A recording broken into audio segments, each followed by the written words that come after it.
Do you think, Mr. Mayor, that this is going all the way to the conventions, and in fact, is that a good thing if it does?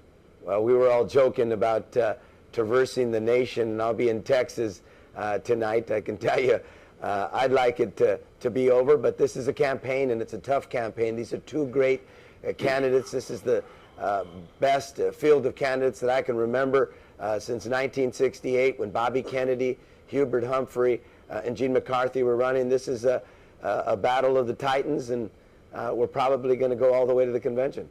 What do you think, Mayor Bob? Wilder? I think it would be a mistake, because you pointed out the first convention you went to was 1968. You know what a mess that was. If the majority of the American people who are participating in these processes, either through caucuses or through primaries, have a majority of those votes going for either of the candidates, and if the superdelegates intervene and to get in the way of it and say, oh no, we are going to determine what's best, there will be chaos at the convention. It does nothing to help the Democrats, and if you think 1968 was bad, you watch 2008, it'll be worse. And with us now for our campaign quick check, Roger Simon, the chief political columnist for Politico. And Roger, I apologize, it's going to have to be quick, sure, because I let the two mayors run over a little, because that was quite a little debate. Your impression? My impression is that Doug Wilder came close to predicting riots in the streets, literally, if Barack Obama is not enters the convention with the most elected delegates, but that decision is overturned by superdelegates.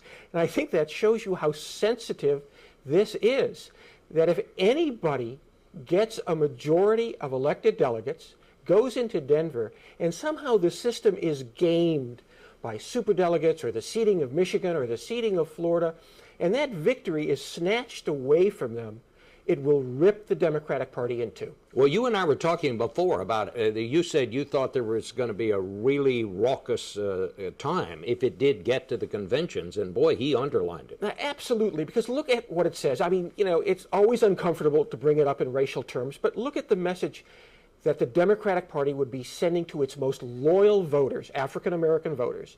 It's saying, well, you know, you thought you were going to have the first black nominee and maybe the first black president of the United States, but we found a little escape clause here. They're called superdelegates. They're called the seating of two delegations who we decided last year we weren't going to seat. We're going to take that away from you. What kind of message does that send to many people within the Democratic Party? Can you emerge from that and still have a unified party? I don't think so. Well, of course, that may not happen. We should point that out. We've still got Texas and Ohio.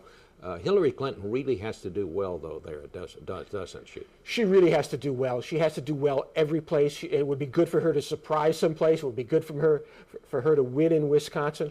What she has to do is simply get to the convention with the most elected delegates. Then all these problems go away, because I think basic fairness states if you got your delegates by primaries or caucuses, you should be the nominee of the party.